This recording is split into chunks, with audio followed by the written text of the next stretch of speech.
All right, Taking on Water, Never Too Old. That song is, I freaking love that song. So, Dave, I gotta ask you a question. How many musical tours have you been on? 2. And which one's the longest one that you did? Second one. The second one was 10 days, and the first one was 6 or 7. So so were they both in Europe? Both in Europe. So when you're in Europe, were the 2 tours different countries? Or how'd that work out? I've never been like on a European tour, really like on any tour, so. Well, first, I definitely recommend going to Europe. It's awesome. The people are great. Oh, I bet. Your phone, hold on, your sound cut out. Your sound cut out. Can you hear me? Hold on. I can hear you. Okay, I can't hear Dave. Okay, figured out what was going on with your phone. I think it was just a reception thing. Okay, so go ahead, tell me your countries you've been to. So the first tour, it was England, France, Belgium, Holland. Like a bunch. I think that was it. I think that was it for the first tour. Okay. And then the second tour, it was all mainland. So France, Belgium, Holland, Germany, Austria, damn. Czech Republic.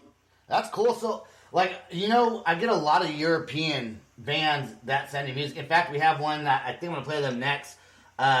Before They Were Hanged. They're from the UK. The UK's big in, the punk rock scene. You know that? They have a lot of good punk artists that come out of there. And if you're into death metal, they got a lot of good death metal bands that come out of Europe also. But I really like this song from Before They Were Hanged. How many bands would you say message you? Do you get a lot of new bands every day messaging you, wanting you to promote them, or do you promote them on your Facebook page? How does that work? The last couple of days, I've been getting quite a few messages. Okay. And I'll throw up their videos, their songs, albums on the Twitter page, Instagram, and Facebook. Dude, send them my way too, because I would if you're getting a bunch of bands and just say, hey, email the Loud Spot if you want their music on a podcast.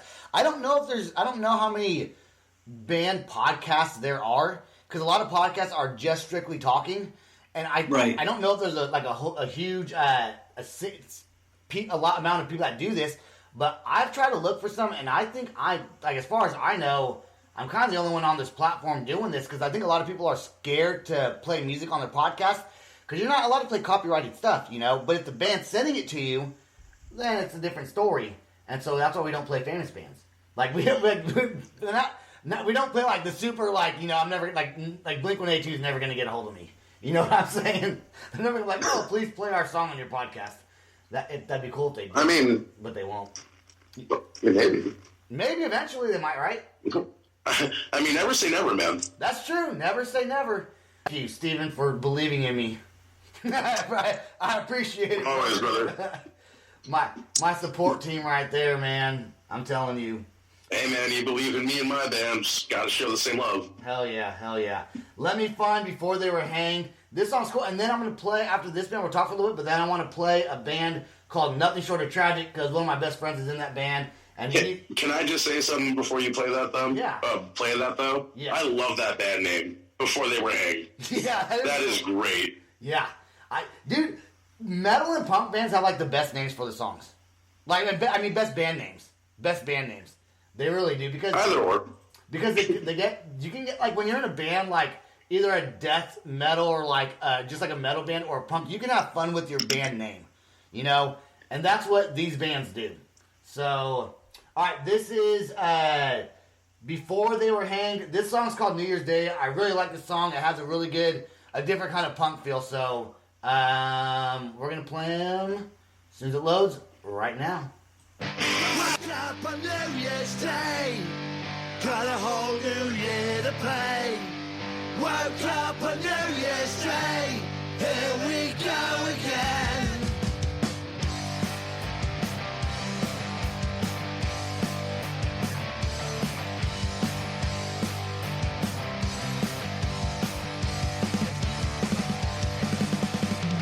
Woke up on New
accept our time that swept away. Woke up on New Year's Day, got a whole new year to play. Woke up on New Year's Day, here we go again. Woke up on New Year's Day, got a whole new year to play. Woke up on New Year's Day, here we go again.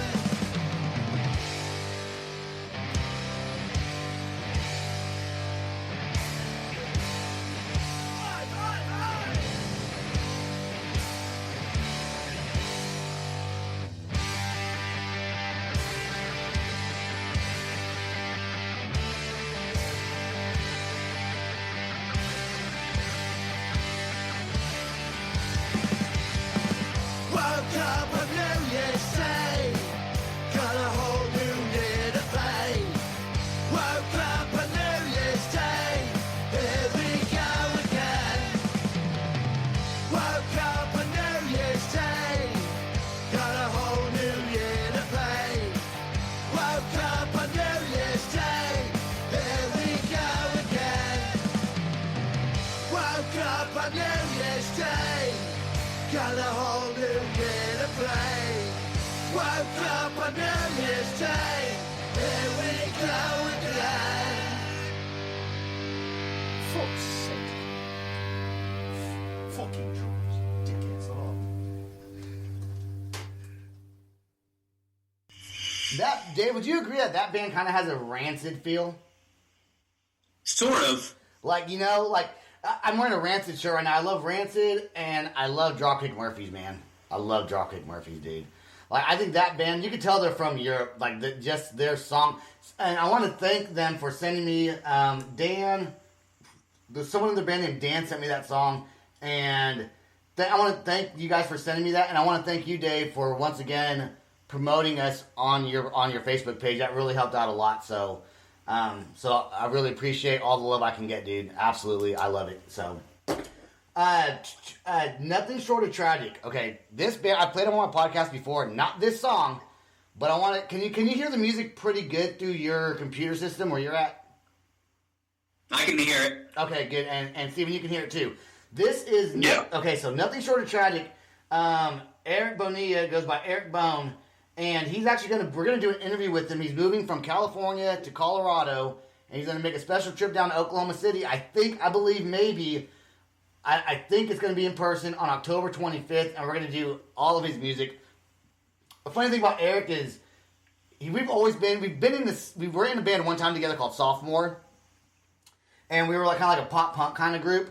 And with another guy named Corey, it was a 3-piece. We played at a high school, but we've always normally been in different bands. And we used to practice like in the same storage unit, you know, like that's what we did. And just to see him grow and progress as a musician has been really, really, really fun for me to see him mature. So, because I've been following him for, God, I guess close to 2 decades now. That's crazy. I'm getting old.